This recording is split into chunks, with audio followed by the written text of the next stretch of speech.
Good morning. Today it's sunny in my little world, and I'm so grateful for that. It reminds me that God is good and God is still reigning on his throne.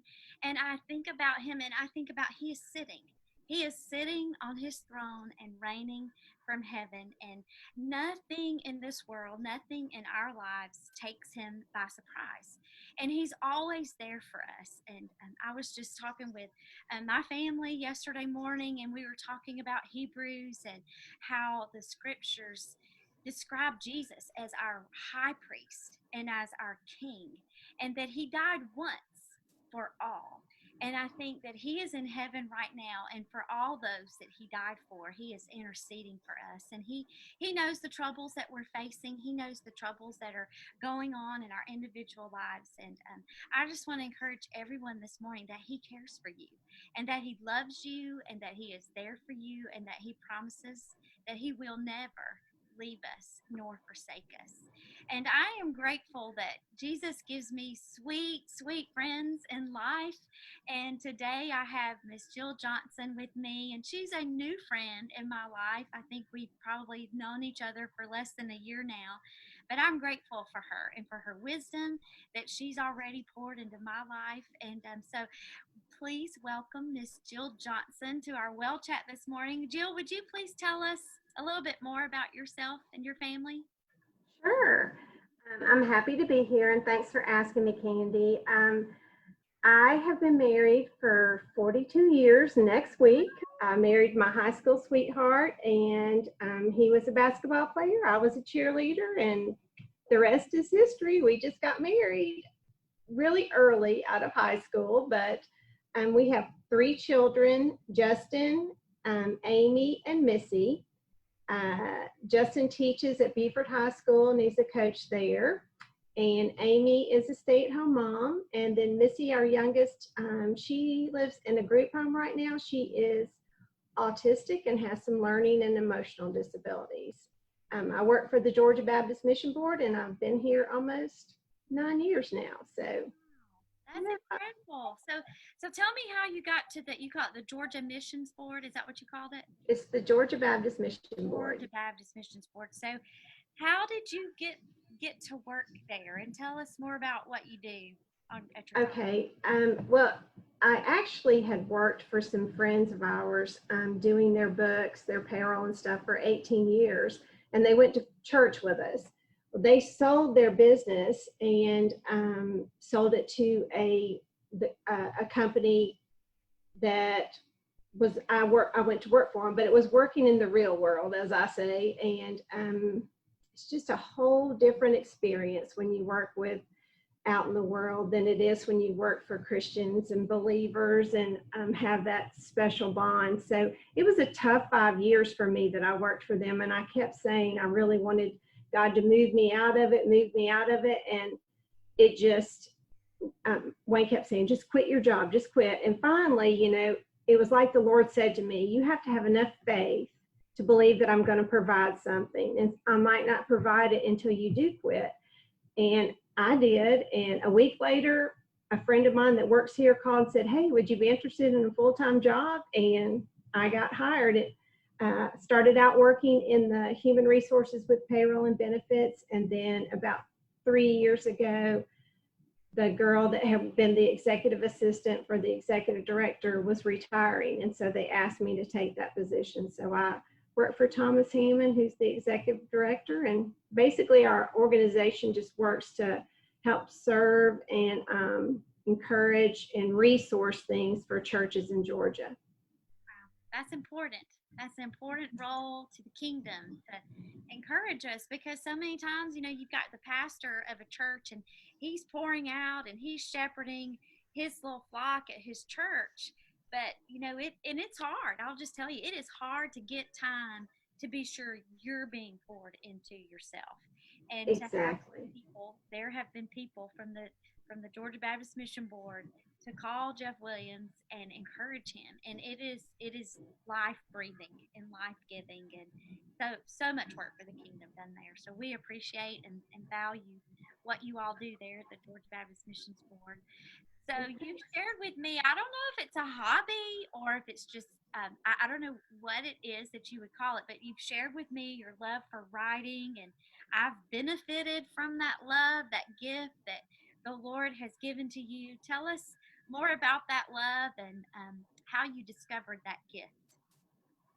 Okay, well, I have always loved writing. I've always loved English. I've always loved just, maybe that's just a creative part in my genes or whatever, but um, years and years and years ago when our kids were young and I was a stay-at-home mom and we lived penny to penny, and I would try and think of something meaningful to give like a friend of mine whose daughter was graduating, or just one of my good friends for their birthdays or occasions. So I would write a poem, and that way I could print it on nice paper and then just frame it. And it probably was just a inexpensive gift for me to have, but I think it really meant something to the people because it was more personal. Then once people started kind of knowing, then different occasions would happen at church and they'd say, hey, we're having this for the senior adults. Could you write something? Or we're having a ladies retreat. Could you write something? So it just kind of evolved from there. And it's sort of funny because I've even written things for people at their funeral. But I have to keep a notepad and a pen beside my bed because honestly, it's like the Lord will wake me up in the night and I'll think of something. And I learned this the hard way, that if I didn't write it down, the next morning it's gone. It just doesn't happen. I can't recall it. Yeah.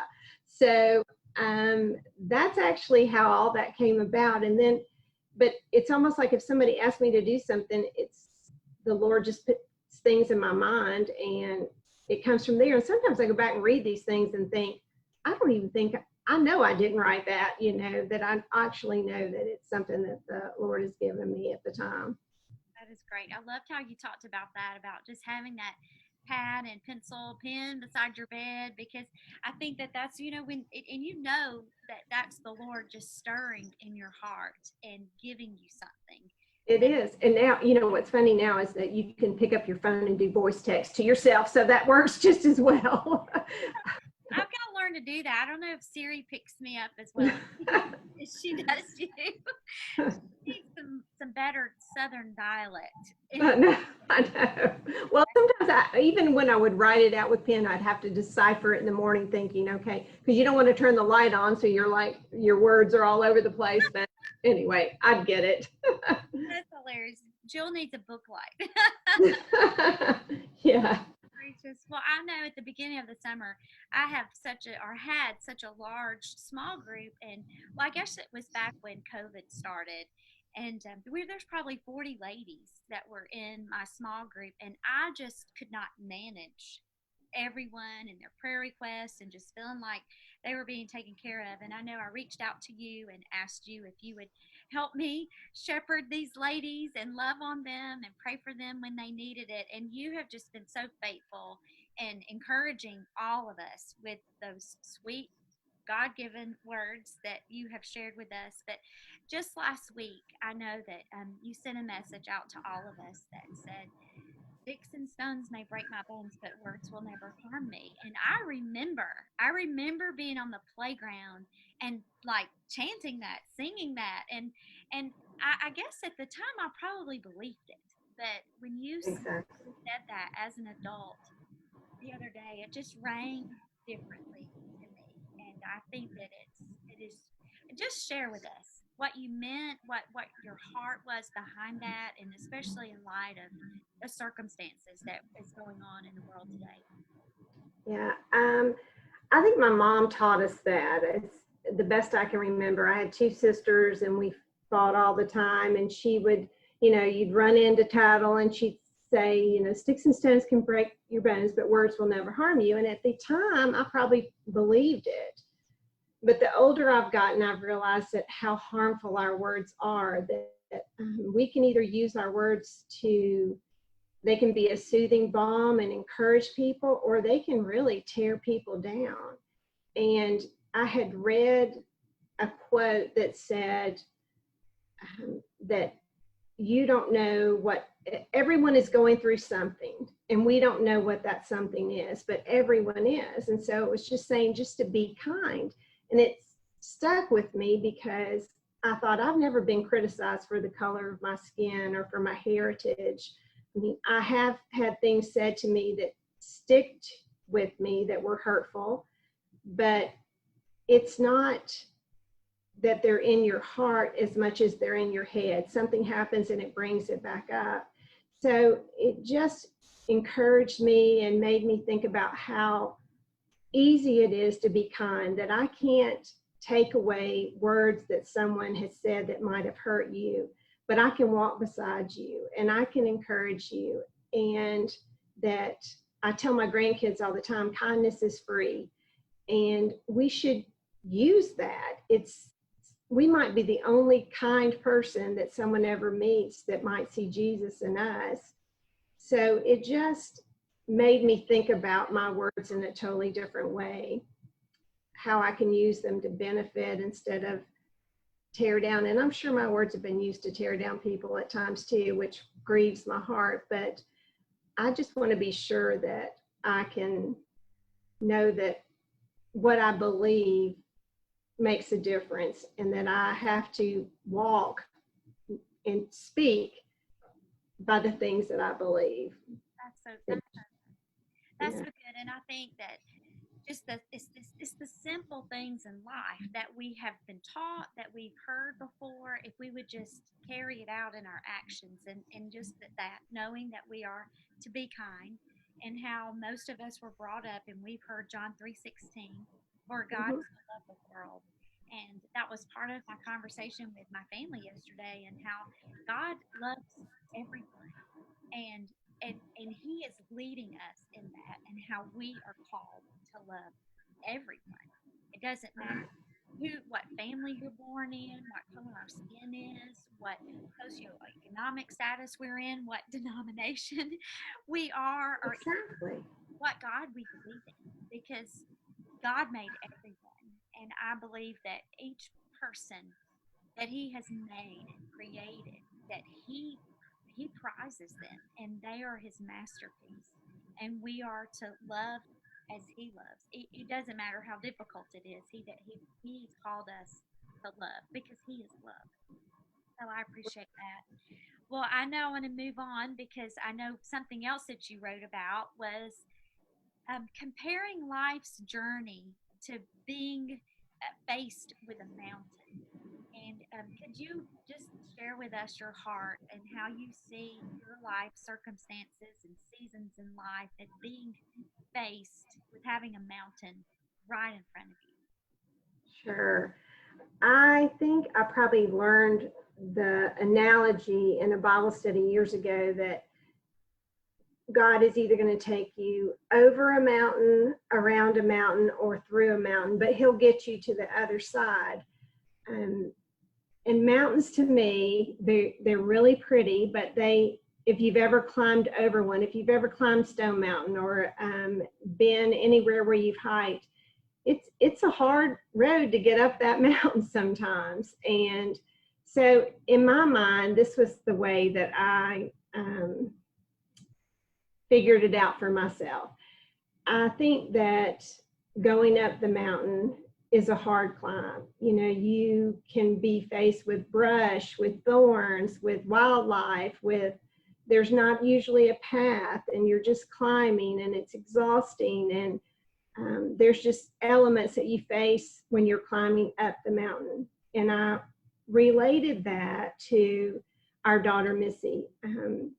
She has special needs, and it's a hard climb. I mean, I'll be real honest with you. It's a hard climb. There are days that, you know, it seems like I'm never going to get to the top, and that you just keep pushing and pushing and pushing, and I slip and I fall in the brushes, or I get stuck in the thorns, and it's hard to keep going at some days. And then there are times when I think I've made it to the top, and you look, and you're just on the horizon, and there's another mountain ahead of you, and you've got to keep climbing. She is a mountain that I will never technically completely conquer because it's something that you deal with every day.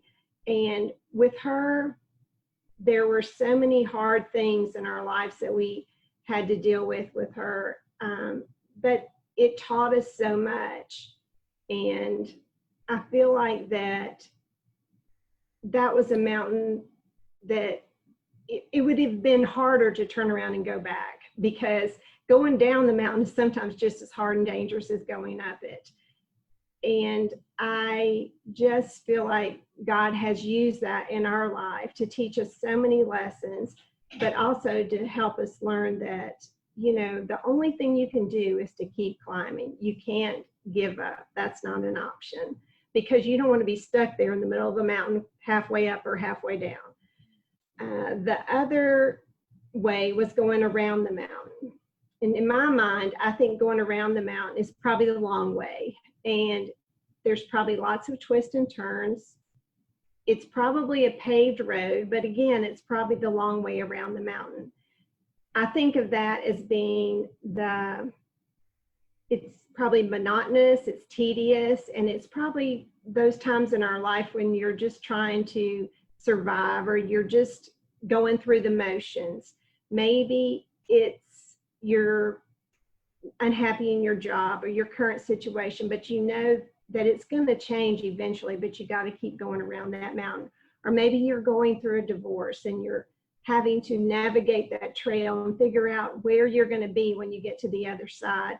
But I think if we use that time going around the mountain to say, it's when God is preparing me and anticipating getting around it, instead of just feeling like and I've been there where I felt like it's the most horrible thing and I'm just trying to get through this. But it's also a time that God, it's not a hard walk because it's usually flat. It might be twists and turns, but it's a time when God can use that time to refresh us, even though it's monotonous. And I just think that it's the long way around, but God gets us there. And the long way around sometimes is because he needs to teach us more things on the path. And I've known that from example too. But we always want to take the shortcuts, don't we? Always. Yes. The going through the mountain to me is like depression.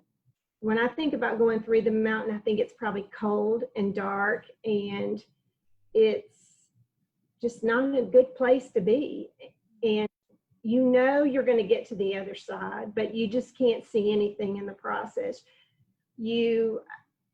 I've walked through that road of depression, and you don't usually want to say a whole lot to a lot of people, so you feel really alone and you feel like you're just in a dark tunnel. It's a dark place. The one thing I will say about going through the mountain is I feel like if you've gone through depression in any way, shape, or form, you realize you don't want to be there again. So when you start going through that dark tunnel, I find myself, when I get in there, I just want to run to get to the other side because I'm ready to get out of it. But I used all those analogies, relating it to my life and the journeys that I've had, knowing that I've climbed up it and I've climbed around it and I've also gone through it. But always I get to the other side. The one thing though, one day I was coming to work a couple of weeks ago and I was thinking about this, and it was like God just said to me, but what's the one thing we all need when we're going up, around, or over through it? We all need the water. And it doesn't matter, I'm going to get emotional. It doesn't matter if you're climbing up it, if you're going around it, or you're going through it. You still get thirsty and you still have to have that water.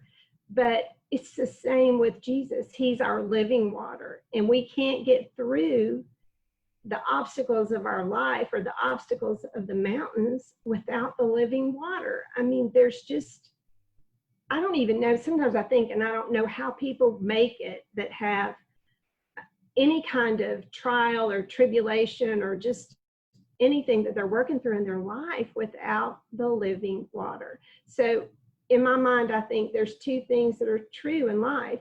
We all have mountains. It doesn't matter how big, how small, how you get there, but we all have them. But we also all need the water to get through it. And I choose to take the living water to get me through my journey with the mountains. I think that that's an incredible way to look at life, and knowing that, it's not always going to be easy.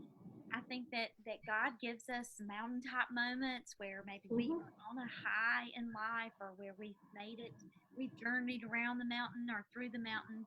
But I like to think about it so much, and how He's always right there with us, and He mhm, has that living water if we will just receive the cup and drink it.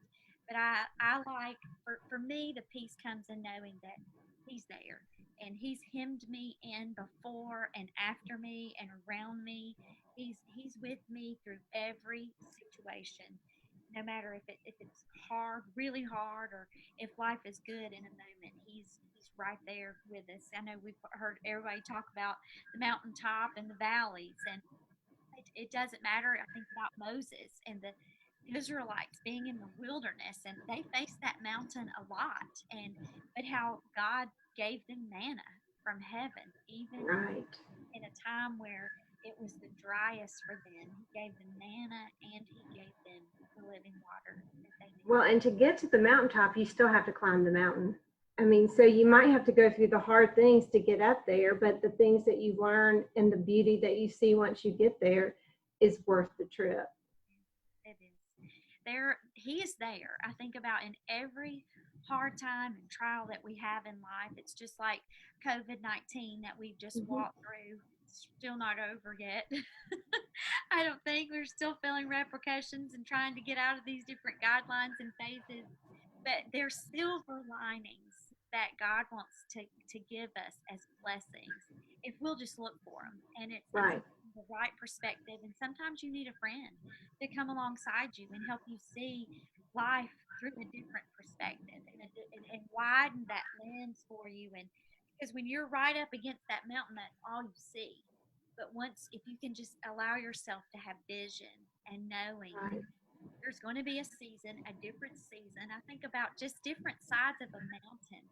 And Jeff and I were very blessed. And I'm going to tell you, it's a story for another day, but we were blessed with a trip from God to go to Maui one year, and we got to see both sides of the island and on either side of that volcano.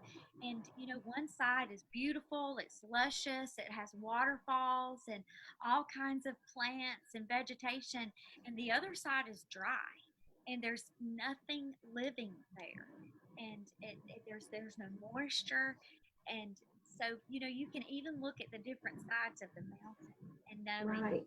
whether I'm at the bottom or at the top, it's different seasons bring different realities and circumstances into our life. And maybe you can speak to that. And I know you talked about that living water, and I know you talked about Missy a little bit, and you told us that a little bit about her, but give us a little bit more insight into that journey as a mom of a child that has special needs, and some of the decisions that you've had to make with Missy. And I know that we have some friends that are watching with special needs children, and just being able to encourage them that they're not alone, and to know that God's there to give you direction. If you could just speak into that.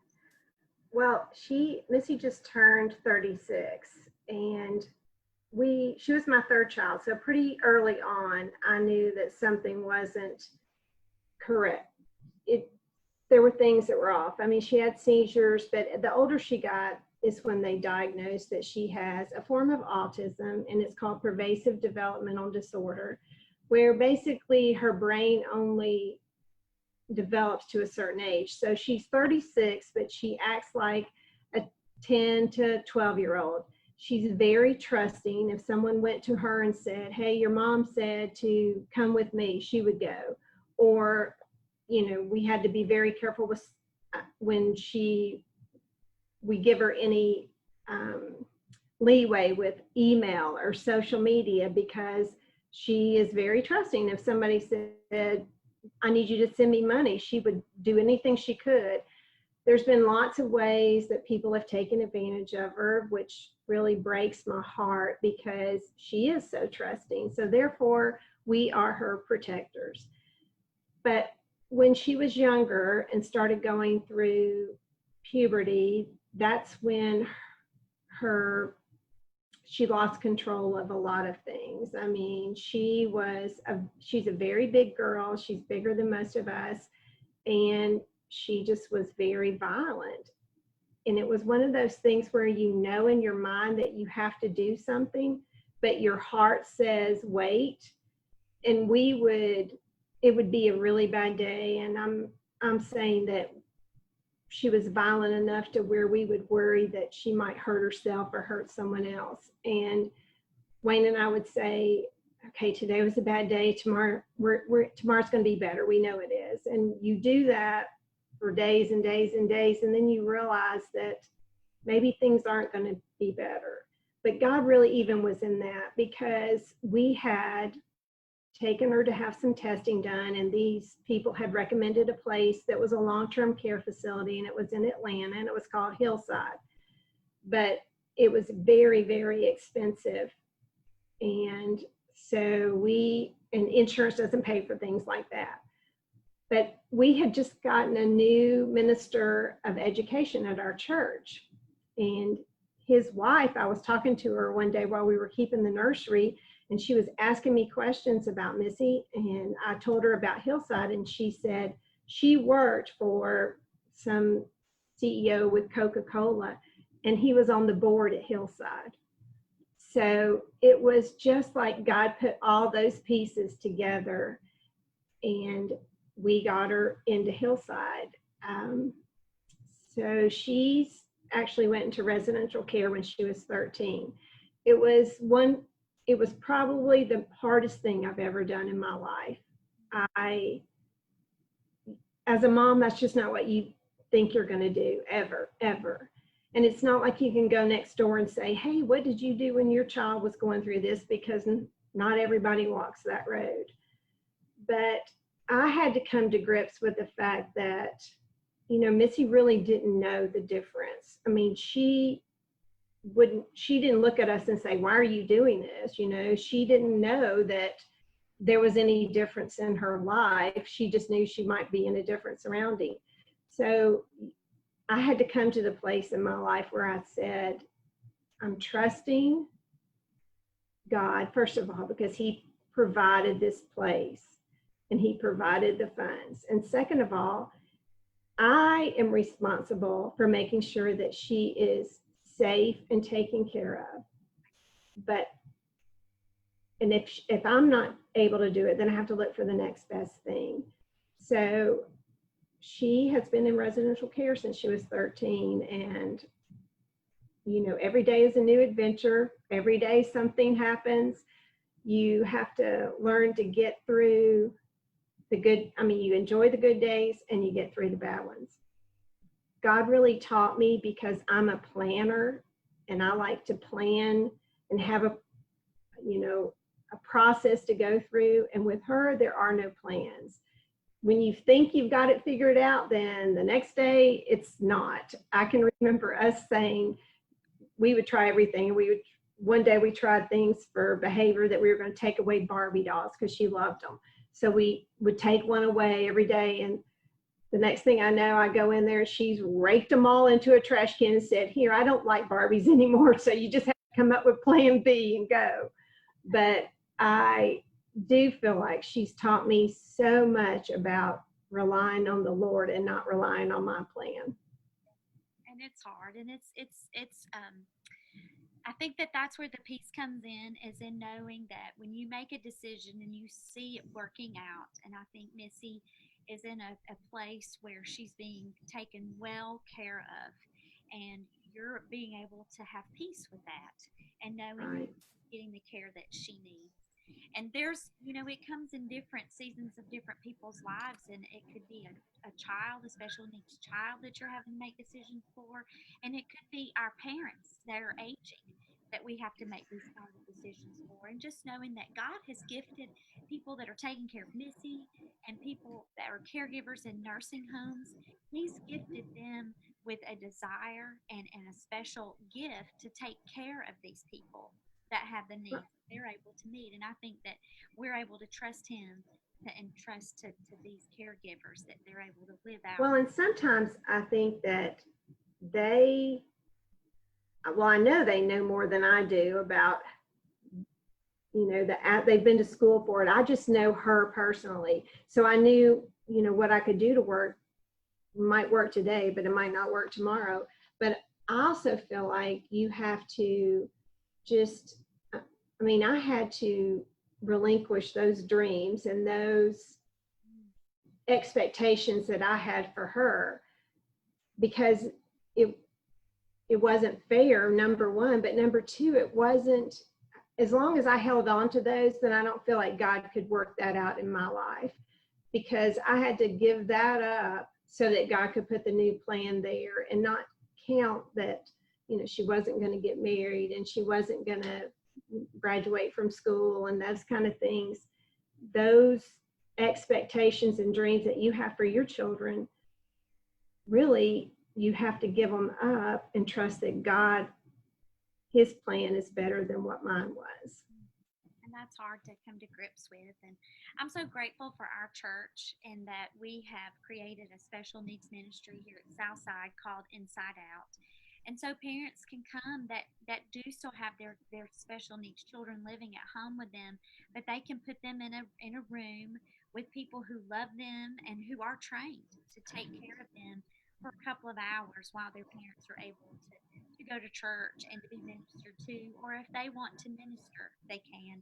And I know that you and Wayne have been able to go on mission trips in the past few years, and I know that if Missy would have been at home with you, you wouldn't have been able to do that, Right. to minister to others as God had called you to do that.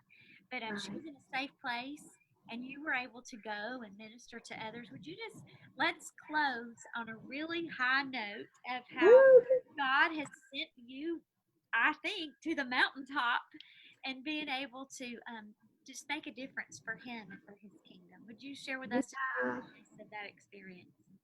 I'm telling you, if you had ever told me as a kid that I was going to go even out of the United States, I would have just laughed, because number one, I am so scared to death of flying. And here, the Lord sent me to Russia and to China and just down the Amazon River in Peru. It's just been so incredibly awesome for me. I think, again, that's probably one of the most wonderful things that God has taught me. And I don't know that maybe he's reinforced it, because he taught me with Missy, but when you go on a mission trip, they would always, the very first one I went on was to Russia. And I just remember everybody saying, oh, you have to be flexible. You have to be flexible. You have to go with the flow. And but when you get there, you realize what they're saying, because there's a language difference. Everything is so much slower. Everything is, you've got to wait a minute. You've got to come up with a different plan if this one didn't work out. But it was so rewarding for me. We made such good friends everywhere we went. Sometimes we would go and we would reap the benefits of maybe people that had shared the gospel before. I know when we went down the Amazon, when the people that had gone before us had probably set the stage, and we ended up reaping the harvest, and there were like 80 people that accepted Christ. When we went to China, there was one, but that one was our interpreter, who every day listened to what we were saying, and she interpreted for us. And she, at the end of the trip, she accepted the Lord. And you think, if it's worth 80 or if it's worth one soul, it's still worth it. And it was such a life-changing experience for us that we just got hooked. And then it's like, yeah, y'all are going, we'll go, So it's really changed our lives in such a way that I probably couldn't even put into words. It's just neat to see how the Lord works, and to hear people sing Amazing Grace in their language, and you're singing it in your language, and you just think, this is what heaven's going to be like, that we're all going to be praising the Lord in different languages in different ways, but it's the same Lord. That's amazing. And I walk away from our conversation today and knowing that God has different seasons for us in life. And in each season, there can be trials and there can be joys and there can be times where we're walking around the mountaintop or through it or trudging up it. But God is with us at every step, and we just have to trust Him to number one, give us that living water that we need, but to Right. two, to know that He's already taken a step in front of us. And He's Exactly. not going to lead us anywhere that He hasn't already gone for us, and that He has blessings for us all along the way if we'll just trust Him. Well, Jill, thank you so much for being with us today. This was amazing.